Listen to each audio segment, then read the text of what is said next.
1517년 10월 30일 마틴 루터 선생이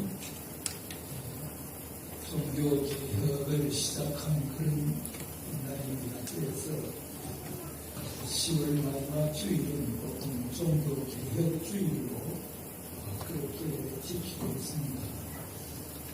제가 설교를 준비할 때까지는 그걸 몰랐습니다. 몰라서 그냥 이 제목으로 얘기를 하게 되었는데, 지난주를 지나면서 이런 거 내가 지금 착각하고 있다 하는 생각을 했습니다.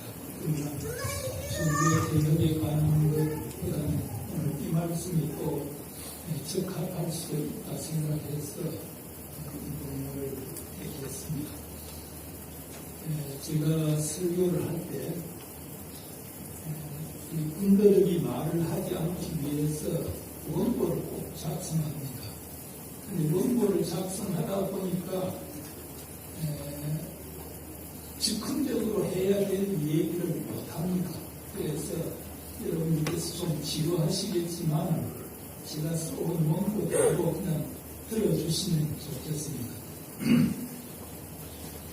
오늘 읽은 이 본문의 말씀 중에서 이 시대를 분간하라는 말은 제가 히라고 원문을 잘 모릅니다. 그래서 영문 성경, 제가 보고 있는 영문 성경 몇 개를 가지고 분간하라는 이 우리말을 어떻게 풀이했는가 하고 보니까 이 세 개 다 인터프리트라는 말을 쓰고 있습니다.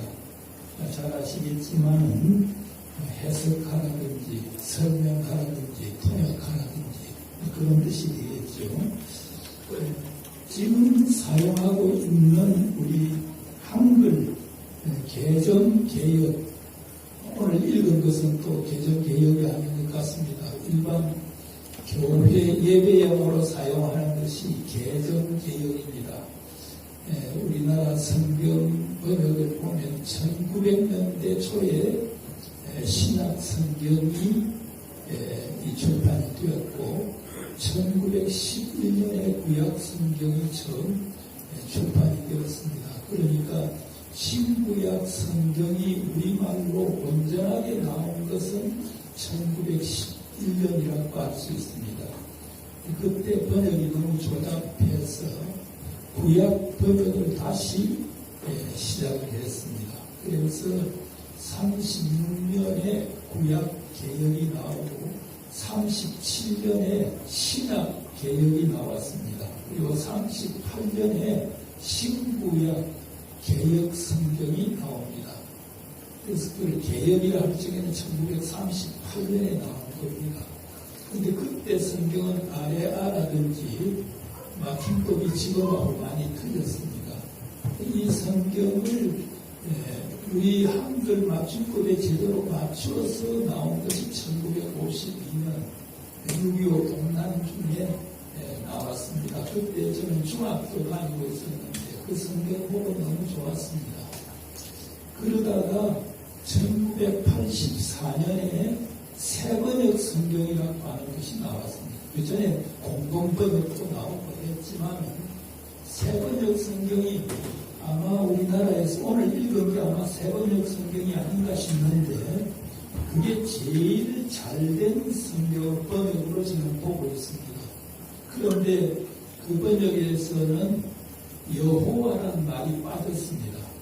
주님 이렇게 다 써놨습니다. 사실 여호와라는 말은 한국식으로 하나님 이름을 장명해 놓은 겁니다. 여호와인지 야훼인지 몰라요. 하나님 이름은 히브리어에도 자음으로만 되어 있습니다. 자음으로만 되어 있기 때문에 그게 여호와인지 야훼인지 이게 모음이 없기 때문에 발음이 안 되는데 우리나라에서는 여호와라고 이렇게 해가지고 붙여놨습니다. 그래서 한국의 노인 목사님들이 성경에서 여호와라는 말이 빠지다니 해가지고 성서공회에 항의를 하기 시작해서 결국 그게 가장 좋은 번역인데도 책에 자격이 안 되었습니다. 몇몇 기장이라든지 몇몇 교단에서 채택을 했지만은 그 뒤에 전반적으로는 안 되었습니다. 그래서 다시 성서공회에서 1938년에 개역 성경을 개정을 했습니다. 그래서 그 개역 개정판이라고 하는 것이 지금 우리 예배에 보통 대부분의 교회에서 사용하고 있는 성경이 개정 개역 또는 개역 개정판이라고 이렇게 말하고 있습니다. 그런데 이 개정 개역판이 나오기 전에 나온 거에 그러니까 개역판이죠. 개역판에 보면은 이 분간이라는 말을 분변이라고 했어요. 분변. 우리 한글로 쓰면 그게 무슨 말인지 몰라요. 분변이라는 말이. 한문으로 보면 분변. 분변하고 변은 가린다 이 말입니다. 분변하라. 이렇게 단어를 썼습니다. 분간하다는 그런 말은 보통 사물의 선악이나 대소나 크고 작은 거나 경중, 가볍고 무거운 거나 시비 옳고 그런 거를 가려서 아는 것을 우리가 분간이라고 알고 씁니다.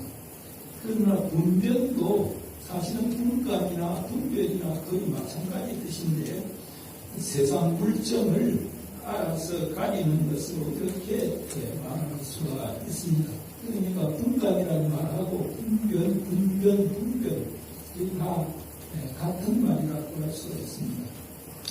예수님께서는 오늘 본문에서 사람들이 기후 변화는 읽을 줄 알면서도 자기 시대를 읽거나 분간하거나 설명하거나 해석하지 못하고 있다면서 질책하고 있습니다.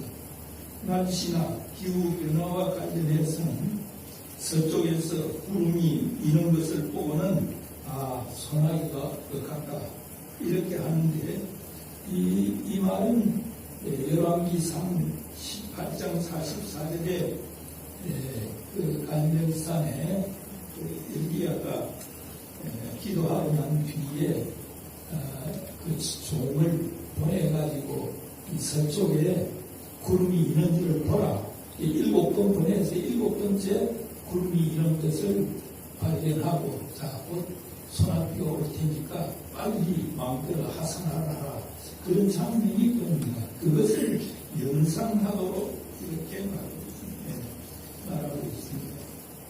또 남풍이 부는 것을 보면 심히 남쪽이 더운 곳이니까 더우리라고 예상한다는 그런 말씀도 오늘 성경에는 했습니다.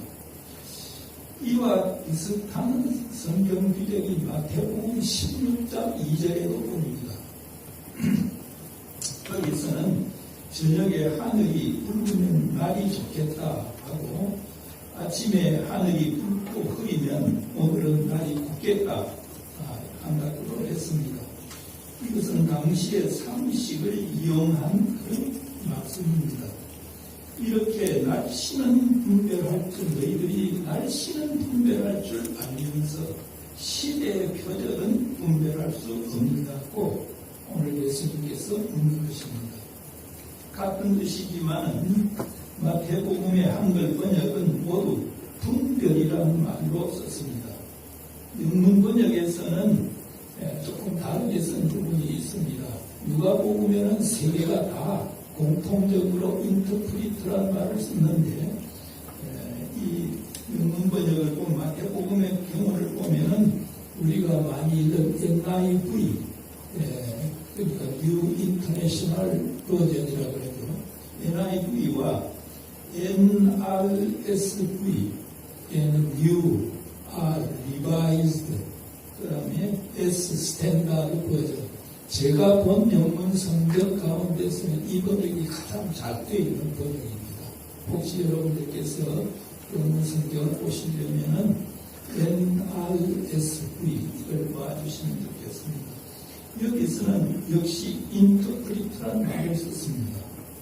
그런데 제가 요새 주석이 가장 잘된 영문 성경이 있습니다. 주석이 잘된 영문 성경이 제루살렘 발굴이라고 하는 게 있습니다. 이거는 프랑스 신부들이 번역한 것인데 그 주석을 너무 잘 써놨기 때문에 영어로 번역하고 독일어로 번역하고 그렇게 되어 있습니다.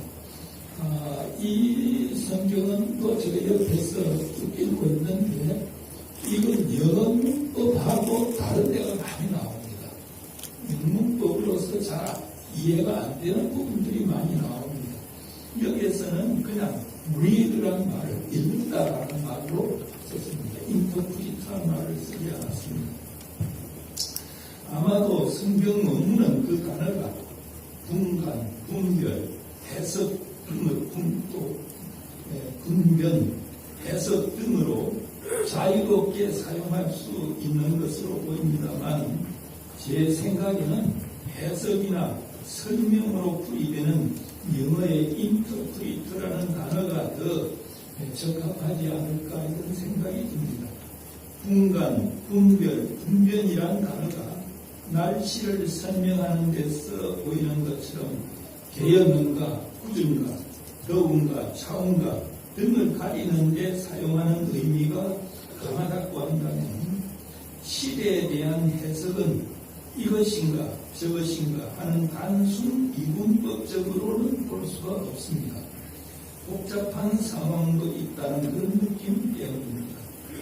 해석이니 설명이니 하는 단어는 분간, 분별, 분변이라는 이런 단어보다는 훨씬 폭넓게 사물을 설명할 수 있다고 생각합니다. 예수님은 우리에게 이 시대를 왜 분간하지 못하느냐 오늘 말씀합니다. 자기 시대를 분별하라 혹은 자기 시대를 해석하거나 설명하지 않느냐고 묻고 있습니다. 오늘 읽은 누가복음 12장이나 마태복음 16장에서 자기 시대를 직시하라는 것으로 이는 자기 시대를 분별하거나 혹은 해석하고 설명하라는 것입니다. 여기서 예수님이 자기를 따르는 자들에게 자기 시대를 직시하라고 했다면 예수님이 살았던 그 시대는 어떤 시대였을까요? 그가 살았던 그대가 어떤 상황에 있는 시대였을까요? 당시 유대 민족은 지역에 따라서 갈릴리나 사마리아나 유대 이렇게 지역에 따라서 에돔 족속인 헤롯 왕은 유대 사람이 아니라 에돔 족속입니다. 헤롯 왕과 또 로마 총독인 빌라도의 이중적 식민 지배를 받고 있었습니다. 이때는 유대 민족이 종교적으로는 성전 체제와 여호와 야훼 신앙을 유지하고 있었습니다만 정치적으로는 로마 치하의 엄혹한 시대를 경험하고 있었습니다. 때를 의식하라는 예수님의 말씀은 조금 확대 해석하면은 로마와 에돔의 이중적인 지배를 받고 있는 자기 시대의 식민지적 상황에 대해서도 그뿐만이 아니라 대해서도 냉철한 통찰력을 가지라는 당부와 무관하다고는 할 수 없습니다. 그런 식민지적 상황 속에서도 예수님은 자기를 분간하라고 했습니다. 자기 시대를 설명하라고 했습니다. 자기 시대의 징조를 해석하라고 했습니다.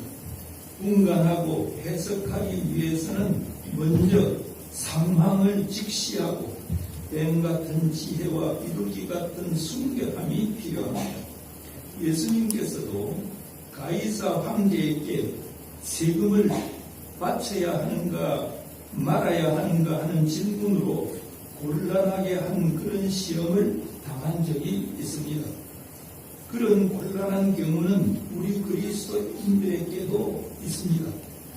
보리떡 2덩이와 물고기 2마리로 5,000명을 먹였을 때에 무리들이 예수님을 왕으로 모시겠다는 유혹이 있었습니다. 간단하게 처리된 것 같이 보이는 그 말씀을 식민지 상황이라는 그 상황 속에 대입을 시켜보면 당시의 시대를 이렇게 대입해 본다면 굉장한 음모, 연모에 해당될 수 있는 사건이라고 할 수가 있습니다. 하여튼 예수님께도 그런 유혹이 있었습니다. 그런 유혹이 우리 그리스도인들에게는 지금 왜 없겠습니까? 그러기에 시대를 분간하고 옳은 것을 스스로 판단하는 데는 하나님께서 주시는 지혜와 용기가 필요한 것입니다. 제가 지금 세월호 배지를 달고 있는데 이 배지에 대해서 시비를 거는 사람들이 그렇게 많아요. 개인적으로 제가 6번을 당했습니다. 처음 한 번은 고등학교 동기회에 갔는데 거기서 동창회장이라는 사람이 고등검찰청 검사를 지난 사람인데 저한테 정식으로 항의를 하는 걸 들었습니다. 그 외에 5번은 모두 목사나 장로들입니다. 놀랐습니다. 그 사람들이 동정하는 표시로서 세월호 배지에 대해서 말하는 게 아니라 시비조로 이렇게 했습니다. 두세 사람은 아주 화를 내면서 질문을 했고, 그렇지 않은 경우도 아주 조롱하는 조로 혹은 언짢은 모습으로 저한테 질문을 했습니다. 왜 그런 질문을 하느냐고 제가 되물었습니다. 되물었을 때 그 사람들의 대답이 없습니다. 제대로 된 대답이 없습니다. 저는 말했습니다. 물론 제가 세월호에 대해서 그 사람들에게 일일이 설명할 필요는 없습니다. 없기 때문에 그냥 간단하게 말했습니다. 나는 내 손아들과 같은 그런 아이들 300여 명이 우리 기성시대 아니면 나의 잘못으로 죽었는데 그것이 너무 미안하고 죄의식이 들어서 달고 다닌다. 이렇게 설명을 했습니다. 하여튼 이 문제는 뭐가 다음에 얘기할 것과 관계가 있기 때문에 제가 이런 예를 들었습니다. 그동안 우리 한국교회는 정교 분리를 강조해 왔습니다. 한국 그리스도인들에게는 이 정교 분리를 강조한 이런 해석이 오늘 제가 이 얘기하는 것과 관련해서 보면 다소 부담스러울 수가 있는 면이 있습니다. 지금까지 그리스도인은 자기 시대의 상황을 외면하고 탈정치, 탈사회화하여 조용히 오직 예수만 바라보도록 훈련되어 왔습니다. 그러나 시대를 직시하라는 예수님의 오늘 이 말씀은 시대와 전련해야만 신앙생활을 제대로 할 수 있다고 훈련받아온 우리들에게 의외의 말씀으로 들려집니다. 우리는 그동안 시대와 시대적 상황을 외면해야만 그리스도인의 거룩한 삶이 유지될 수 있다는 태도를 취해왔습니다. 그러나 시대의 표적을 분별하라는 예수님의 이 말씀은 우리들 스스로의 현재의 그런 태도를 점검하라는 말씀일 수도 있습니다. 이 말씀은 자기 시대에 대한 통찰을 외면해왔던 그리스도인들에게 시대적 통찰을 게을리해서는 안 된다는 준엄한 말씀이 될 것이고, 그런 점에서 우리 사회의 현재의 상황은 일정하게 그리스도인의 책임이라는 것을 증언하고 있습니다. 성경에서 자기 시대를 가장 잘 통찰한 인물들은 각 시대의 예언자들이 아닐까 생각합니다. 그렇게 보면 주로 구약으로 올라갈 수밖에 없습니다. 특히 구약에 나타난 대소선지자들은 바로 자기 시대를 가장 예리하게 통치할 수 있었던 그 시대의 신앙인들이요, 사회적으로는 지성인들이었습니다.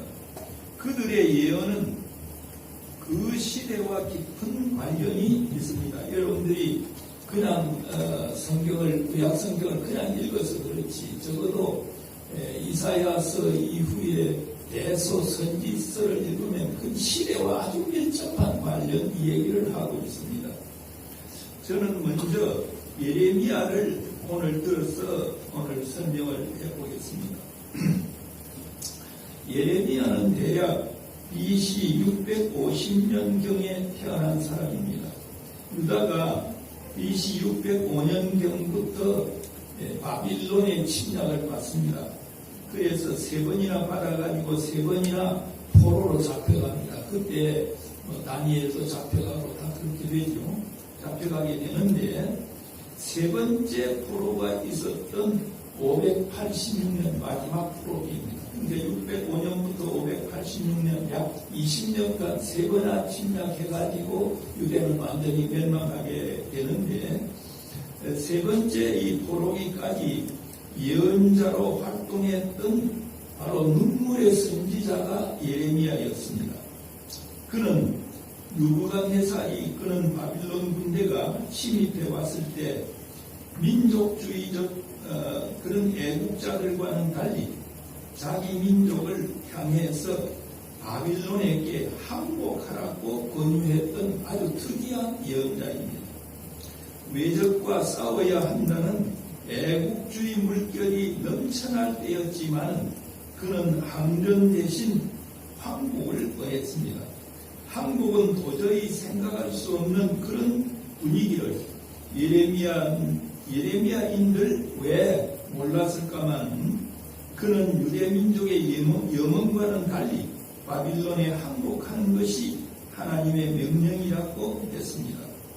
그가 바빌론의 침략을 받았을 때 인식한 민족적 상황은 다른 애국주의자들이 보았던 것과는 달랐습니다. 예레미야인들 그 무렵 민족의 전망을 두고 누구 못지않게 심각하게 고민하지 않았겠습니까마는 그의 분별력과 시대를 향한 해석은 달랐습니다. 그는 나라의 전망이 군대와 무기의 강약에 있는 것이 아니라 정의와 진리에 있다고 믿고 그렇게 외쳤습니다. 그런 배경에서 우리 모두가 예레미야 5장 1절의 말씀을 보면 거기에 분명하게 나타납니다. 너희는 예루살렘 거리로 빨리 달리며 그 넓은 거리에서 찾아보고 갈라.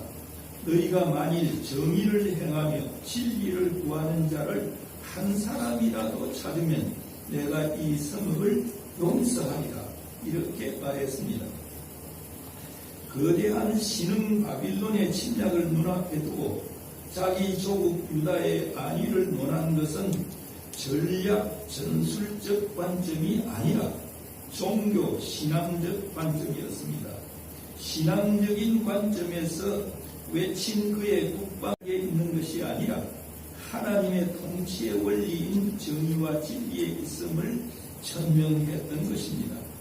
당시 중동을 제패한 막강한 바빌로니아 군대의 침략 앞에서 이 말이 먹힐 리가 없었지만 나라의 전망이 무력의 강약에 있지 않고 정의의 유무에 있다는 것은 신앙의 세계에서만이 가능한 주장입니다.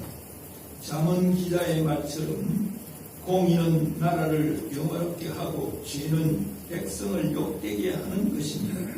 예레미야의 이런 외침이 걸핏하면 안보 제일주의를 외치는 우리 주변의 분들에게는 어떻게 들리겠습니까? 예레미야는 여기서 그치지 않았습니다. 그는 그 넓은 예루살렘 거리에서 정의를 행하며 진리를 구하는 자가 없는 원인을 예레미야 바로 그 5장 맨 끝에 5장 1절에서는 예루살렘 거리를 돌아와라 하면서 얘기를 했습니다. 그리고 맨 끝에 가서 그렇게 된 원인을 말합니다. 5장 30절과 31절에서 이렇게 말했습니다. 이 땅에 무섭고 놀라운 일이 있다. 선지자들은 거짓을 예언하며 제사장들은 자기 권력으로 다스리며 내 백성은 그것을 좋게 여긴다. 그러니 마지막에는 너희가 어찌하려느냐.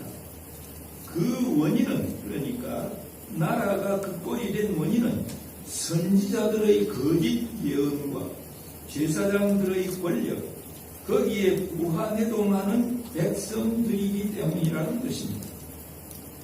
예레미야의 외침이 어찌 그 시대에만 적용되겠습니까?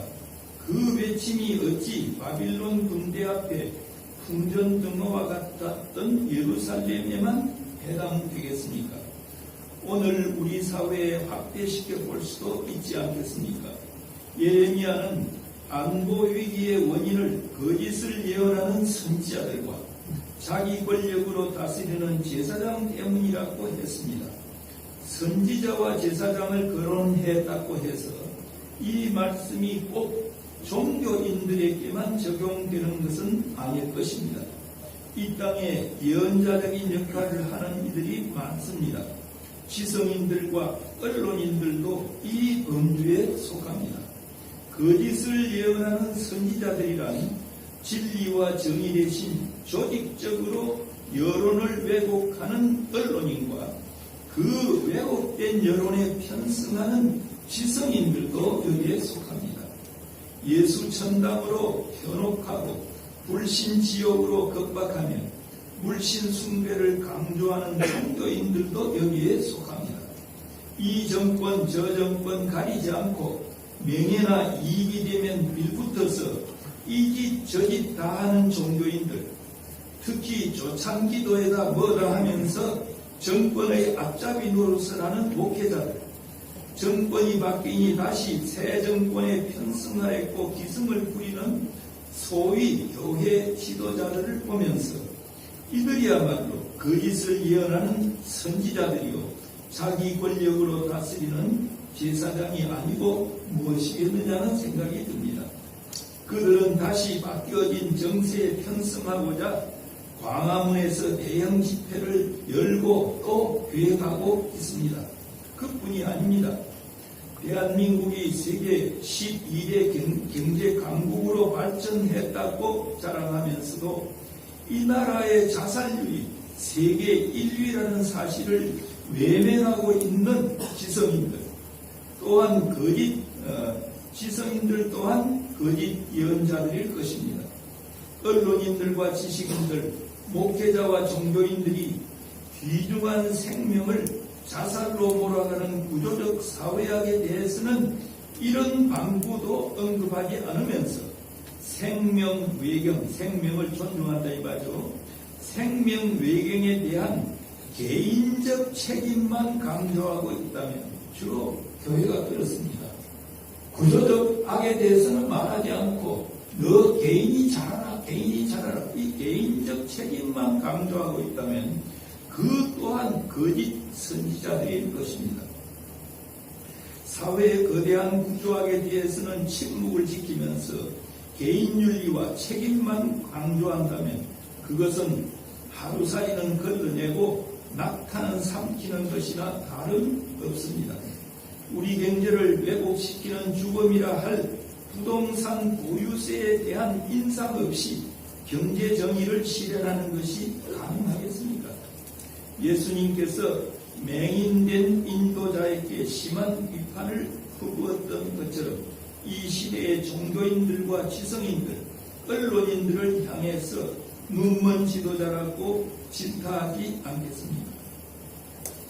이 시대를 분간하지 못하면 민족 공동체의 용서와 화해, 희생과 평화의 상징적 존재로 부각되어야 할 목회자들과 평신도들은 거짓 복음으로 남북 문제, 사회 경제 문제, 지역 이기주의에 편승하여 갈등을 부채질하게 될 것입니다.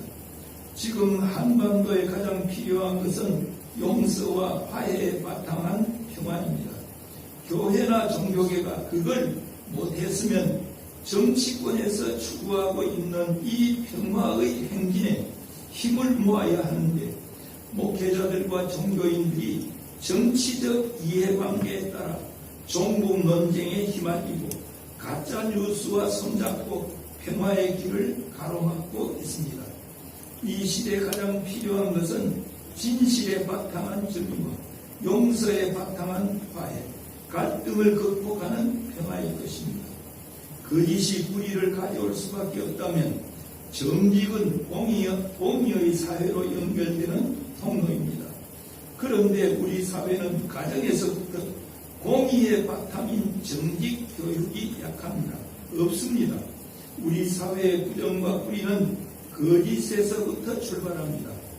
도산한 장모 선생이 거짓말은 나의 불구 대천지 원수라고 했던 바와 같이 거짓에 대해서는 가정교육에서부터 있어야 하는데 그런 단호한 교육이 없습니다. 저는 요 몇 달간 다른 여러 가지 일로 동해를 자주 들락거렸습니다. 인간 증명과 호적 등본을 만들기 위해서입니다. 정직한 인간, 신뢰하는 사회라면 이런 서류가 필요하지 않을 것입니다. 정직함을 인정받고 부정함을 예방하기 위해 우리는 수많은 관청과 공무원을 두어야 했습니다. 동해에 가보십시오. 앞에 증명박업해 준 사람들 뭡니까? 정직을 증명하기 위해서 그게 찾아오는 사람들을 위해서 그렇습니다. 제가 마포 아현동인데 거기에 앉아있는 사람들 앞에 보면은 한 7, 8명이 앉아있어요. 다 그 증명 뒤지기 위해서 있습니다. 그런 관청 만들고 유지하고 그 사람들에게 월급 하는 것, 거짓말의 대가를 지금 우리가 그렇게 치르고 있는 것입니다. 우리 그리스도인 가정부터 정직 교육을 철저히 시켜야 할 것입니다. 우리 그리스도인 가정부터 용서하고 화해하는 습관을 익혀가야 할 것입니다. 오늘날 이 땅의 그리스도 교회가 분간하지 못하는 일들이 또 있습니다. 용서와 화해를 선도해야 할 교회가 갈등과 투쟁을 부채질하고 그것도 모자라서 기독교 단체가 가짜 뉴스의 진원지가 되고 그동안 그 중간 숙주 또한 기독교인들이며 가짜 뉴스를 전파하는 매체 역할도 기독교회가 예외가 아니라는 사실입니다. 시대를 분간하고 해석하는 능력이 있는 그리스도인이요 교회라면 도저히 있을 수 없는 현상입니다. 가짜 뉴스는 뉴스라는 말을 붙이기 어려운 허위 정보입니다. 가짜입니다. 그 가짜 뉴스가 무슨 역할을 합니까? 민족 공동체를 이간질시키고 기독교의 중요한 가치라 할 화해와 용서를 갈등과 투쟁으로 이끌어가고 있습니다. 예수님은 형제자매를 실족하게 하면 화가 있을 것이라고 했습니다. 실족하게 하는 것이 없을 수는 없지만 그렇게 하게 하는 자에게는 화가 있을 것이다. 이 작은 자 중에 하나를 실족하게 할진데 차라리 연자 맷돌을 그 목에 매어 바다에 던져지는 것이 나으리라고 경고했습니다. 의도적으로 생산하고 퍼뜨리고 있는 그 가짜 뉴스가 형제 자매들이 실족하게 된다면 하나님은 엄청난 책임을 물을 것이라고 했습니다. 한때 민족의 어둠을 밝히는 빛이 되고 썩어가는 사회의 소금과 같은 역할을 했던 한국 교회가 왜 이 지경까지 되었습니까? 이 시대를 분별하는 말씀에는 가짜뉴스 시대를 분별하는 말씀으로도 저는 드립니다. 가짜뉴스가 오늘날 교인들을 통해 확산된다고 했는데 이 가짜뉴스는 예수님 시대에도 있었습니다. 결국 예수님을 사형에 처하려고 했을 때 그들이 내세운 제목이 바로 거짓 증언과 가짜뉴스에 근거한 것들이었습니다. 그들은 예수님을 칠 증거를 찾았고 거짓 증인이 많이 나왔으나 얻지 못했다고 성경은 말하고 있습니다. 후에 나온 두 사람이 하나님의 성전을 열고 사흘 동안에 지을 수 있다고까지 가짜뉴스를 들이댔습니다. 그들은 예수님을 고소할 때 백성을 미혹하고 가이사에게 세금 바치는 것을 금하며 자칭 왕 그리스도라 했다고 했습니다. 또 갈릴리에서부터 시작해서 여기까지 와서 예루살렘까지 와서 백성을 소동하게 한다고도 덮어 씌웠습니다. 그러나 빌라도는 유대인들의 그런 고소에 대해서 판관으로서 너희가 고발하는 일에 대하여 이 사람에게서 죄를 찾지 못했고 그가 행한 일에는 죽일 일이 없다고 했습니다. 최고의 판관인 총독 빌라도가 다 듣고 난 뒤에 이렇게 말했습니다. 그들이 가져온 거짓 증거와 가짜 뉴스로는 죽일 죄를 찾을 수 없다는 것이 판관 빌라도의 판단이었습니다. 그러나 당시 가짜 뉴스의 소리가 빌라도를 이겼다고 했습니다. 무리들의 소리가 빌라도를 이겼다고 성경은 썼습니다.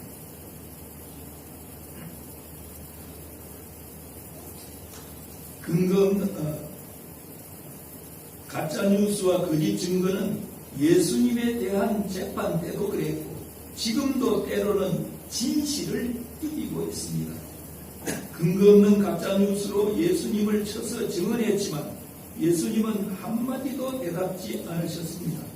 하도 딱하게 생각한 빌라도는 그들이 얼마나 많은 것으로 너를 고발하는가 보라고 했지만 예수님은 아무 말씀으로도 대답지 않으셨습니다.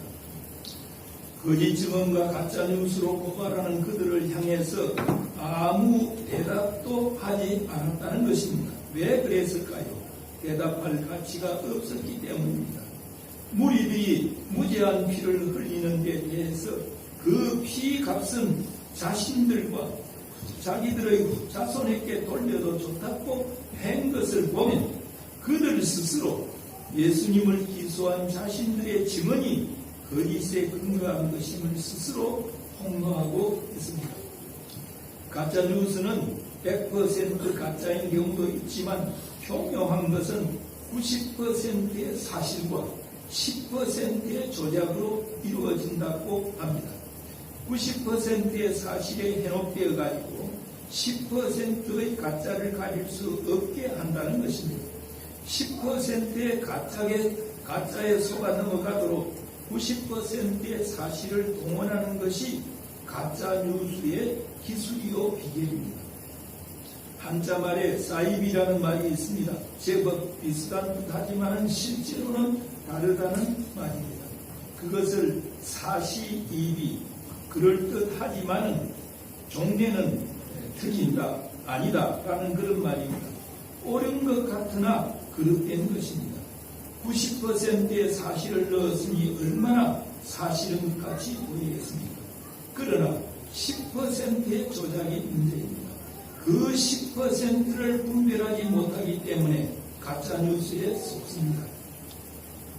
한국교회가 가짜뉴스의 진원지처럼 매도당하고 가짜뉴스의 매체 노릇을 한다고 지적당하는 것은 진리에 대한 분별력이 약하기 때문입니다.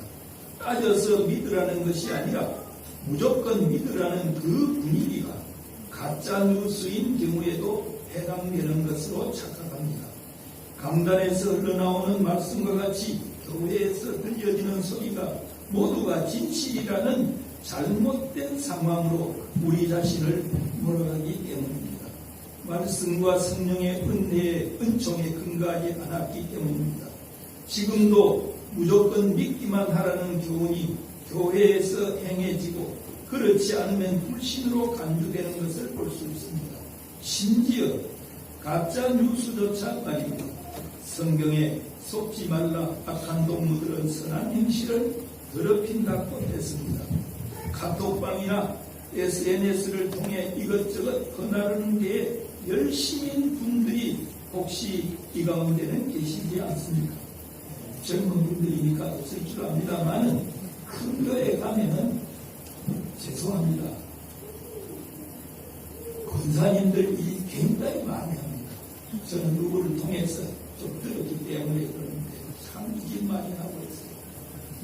그럴 시간이 있으면 말씀을 묵상하면서 열심히 기도하고 여러분들의 그 카톡에 대한 열성이 자칫 형제 자매들로 하여금 미혹에 들게 만들 수도 있습니다. 그들에게 우리 주님은 경고하십니다. 이 작은 자 중에 하나를 시청하게 하면 차라리 연자 맷돌이 그 목에 달려서 깊은 바다에 빠뜨려지는 것이 나으니라고 말입니다. 가짜뉴스의 진원지가 기독교 단체이고 그 중간 숙주가 교회라는 것은 기독교인들이 진리와 거짓에 대한 분별력이 없기 때문이라고는 생각지 않습니다. 그러나 우리는 너무 많은 언론 매체에 노출되어 있고 그런 뉴스 매체가 어느 정도의 신뢰도를 갖고 있는지 점검도 제대로 되어 있지 않은 경우도 있습니다.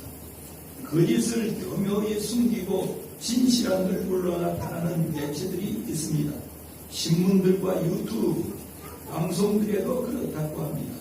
오늘이라도 당장 우리 교회에서, 바로 이 새만교회에서 소그룹을 통해서 여러분들이 잘 접촉하는 매체들의 진실의 신용도를 살펴보는 이런 토론도 좀 해야 된다고 생각합니다. 모두들 털어놓고 토론해 보시기 바랍니다. 교회에서는 매체들의 신뢰도 같은 것을 교인들에게 서비스해야 할 필요에 이르렀습니다. 가능하다면 주중에 일어나는 교계 관련 뉴스 중에서 의문나는 것들을 접수해서 전문가들의 의견을 수렴할 수 있고 그런 위원회도 두었으면 좋겠습니다. 이제는 교인들을 가짜뉴스로부터 보호하는 역할을 하는 것도 교회가 할 일이 아닌가 생각합니다. 우리 교회의 성도들을 미혹에서 보호하고 주기도문에 언급한 것처럼 우리를 시험에 빠지지 않게 하옵소서라고 하는 것이 필요하다고 봅니다. 오늘 읽은 본문에는 57절에 또 어찌하여 옳은 것을 스스로 판단하지 아니하느냐라고 했습니다. 시대를 분간하고 해석하면서 스스로 옳고 그른 것을 판단하라는 것입니다. 성경은 자기 시대를 분간하면서 옳은 것을 옳다고 외친 한 선지자의 사례를 보여주고 있습니다. 가짜 예언자들이 참 예언자를 압박하는 상황에서도 소신 있게 하나님의 명령을 옳게 전한 한 선지자의 이야기입니다. 구약 열왕기상 22장에 보이는 미가야 선지자의 이야기입니다. 북왕국 이스라엘의 아합왕, 우리가 잘 아는 아합왕입니다. 아합왕은 남쪽의 여호사밧 왕, 남유다 나라의 왕입니다. 이 사람은 그의 사돈이 되고 있습니다. 이 여호사밧 왕과 연합군을 형성해서 아람이 지배하는 길랏 라못 땅을 수복하였고 전쟁을 일으키려고 했습니다. 남왕국의 여호사밧 왕은 전쟁에 앞서서 선지자를 불러서 하나님의 뜻을 붙잡고 했습니다. 이스라엘의 선지자들을 아합 왕과 여호사밧 왕 앞에 소집이 되었습니다. 두 왕 앞에 선 400명의 선지자들은 한 목소리로 이번에 길랏 라못으로 가면은 이스라엘이 꼭 승리할 것이라고 예언했습니다. 이구동성으로 장담하는 400명의 선지자들을 두고 남쪽에서 올라간 사돈되는 여호사밧 왕은 아합 왕에게 이밖에 선지자가 없느냐고 묻습니다. 아합 왕은 한 사람이 있지만 그 사람은 내게 유리한 예언을 한 적이 없는 사람입니다라고 했습니다. 그런 상황에서 한 사람 미가야가 불려왔습니다. 부르러 간 사람이 미가야 선지자에게 모든 선지자들이 이구동성으로 올라가 승리하라고 예언하고 있으니 올라가셔서 입을 맞추는 것이 좋겠다고 보냈습니다. 미가야는 처음에 와서는 왕이여 올라가 승리하소서라고 예언했습니다. 그러나 진정을 말하라고 그 아합왕이 독촉을 하자 미가야는 하나님의 명령대로 말합니다. 미가야는 400명의 가짜 선지자들처럼 아합 왕의 승리를 열창하지 않았습니다. 아합 왕은 전사할 것이고 이스라엘 백성은 유리방황할 것이라고 폭탄 선언을 했습니다. 아합은 미가야를 옥에 쳐넣고 자기가 승리하고 돌아와 처치하겠다고 했지만 아합 왕은 전사하고 말았습니다. 미가야의 예언대로였습니다. 그런데 이 사건과 관련해서 미가야가 본 하늘의 환상은 더 놀랍습니다. 아합이 전장에 나가면 승리할 것이라고 예언한 400명이 그의 예언을 한 데는 그런 예언을 한 데는 이유가 있었습니다. 하나님이 천사들을 모아놓고 저 사람들로 하여금 선지자들로 하여금 앞에 가서 다 승리할 것이라고 예언하는 그런 공작을 해야 되는데 누가 어떻게 쉽게 살 것인가 할 때 한 사람이 한 천사가 와서 바로 그 400명의 선지자들 입에 거짓 영을 집어넣겠습니다. 거짓 영을 집어넣어가지고 거짓을 예언하도록 만들겠습니다. 이렇게 했다는 것입니다.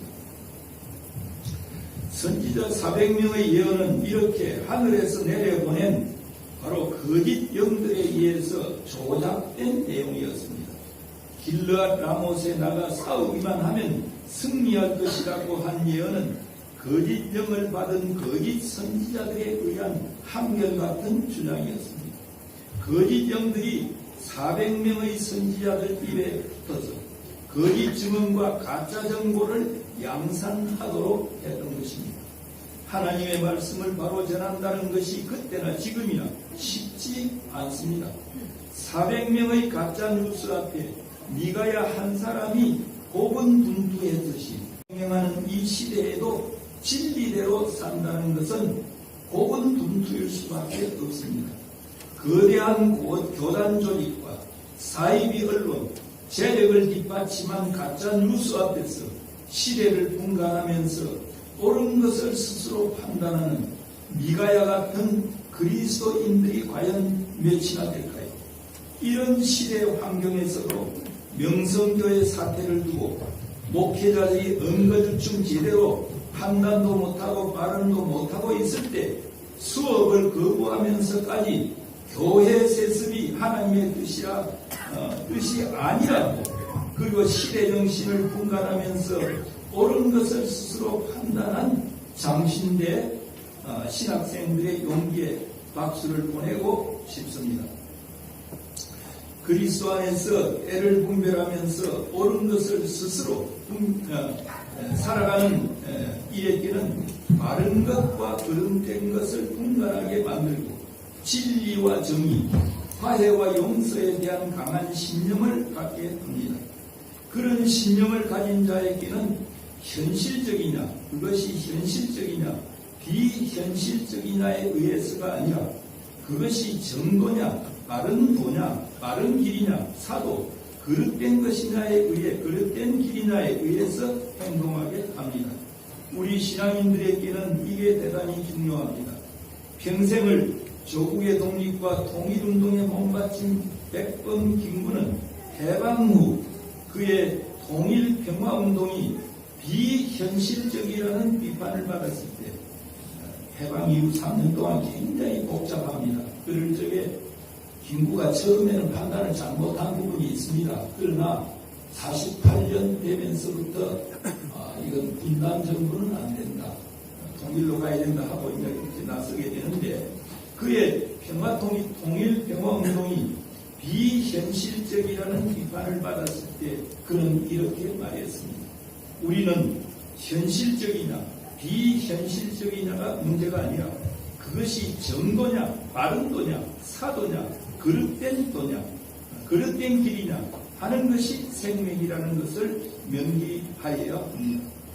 비록 구절양장이라도 9가지처럼 이렇게 꼬물꼬물한 양의 창자가 그렇습니다. 구절양장일지라도 그 길이 정도라면 그 길을 택하여야 하는 것이요, 우리가 망명생활을 30년간이나 한 것도 가장 비현실적인 길인 줄 알면서도 민족 지상명령이기 때문에 그 길을 택한 것이다, 이렇게 말했습니다.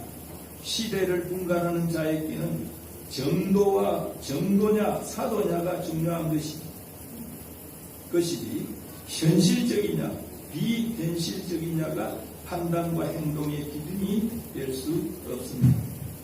오늘 말씀을 맺겠습니다.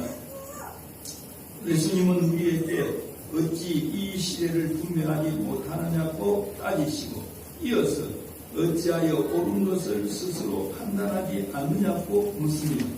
이 말씀은 어느 시대를 살아가든지 지녀야 할 중요한 명령입니다. 자기 시대를 살아가면서 자기 시대를 분별하는 지혜를 달라고 해야 할 것입니다. 옳고 그른 것을 분별하되 그 시대에 합당한 소명을 발견하여 합당한 삶을 살아가야 할 것입니다.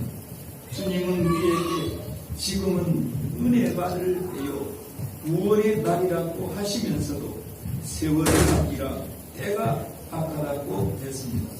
이런 때에 우리가 사는 시대를 분간 해석하면서 악한 때이지만 날마다 은혜와 구원의 날을 바라보면서 승리하는 삶을 살아가시기 바랍니다. 감사합니다.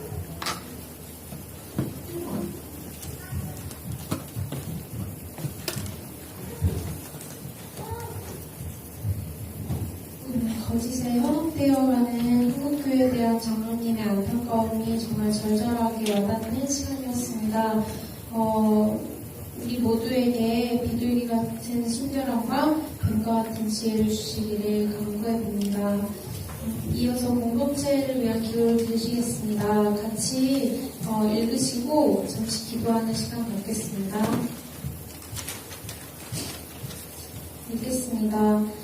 평양 공동선언과 남북 군사 비서 기준이 잘 이루어져 민족 평화 분위기가 더욱 무르익을 수 있도록 유치원 비리 문제가 아이들에 대한 올바른 교육이 최우선으로 고려되어 잘 해결될 수 있도록 특별재판부 설치 등 사법농단 사건을 철저히 규명하기 위한 대책들이 잘 시행되어 사법부 개혁이 철저히 이루어질 수 있도록 우리들과 함께 하나님의 나라와 그 의를 추구할 새 목사를 하나님께서 세워주시도록 기도하시겠습니다.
이어서 주기도송 같이 함께 부르시겠습니다.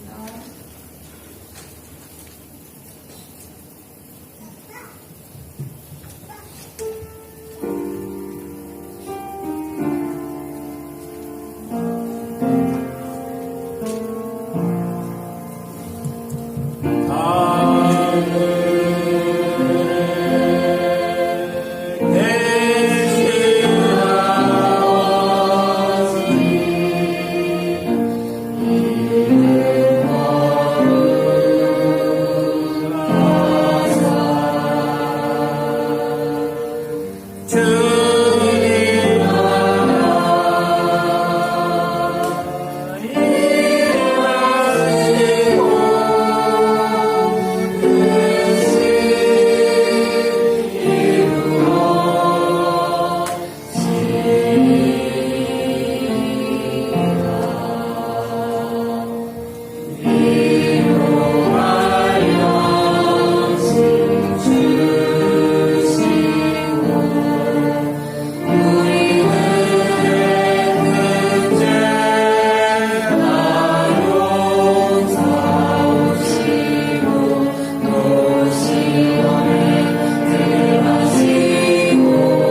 이어서 육구역에 알리는 말씀 듣겠습니다.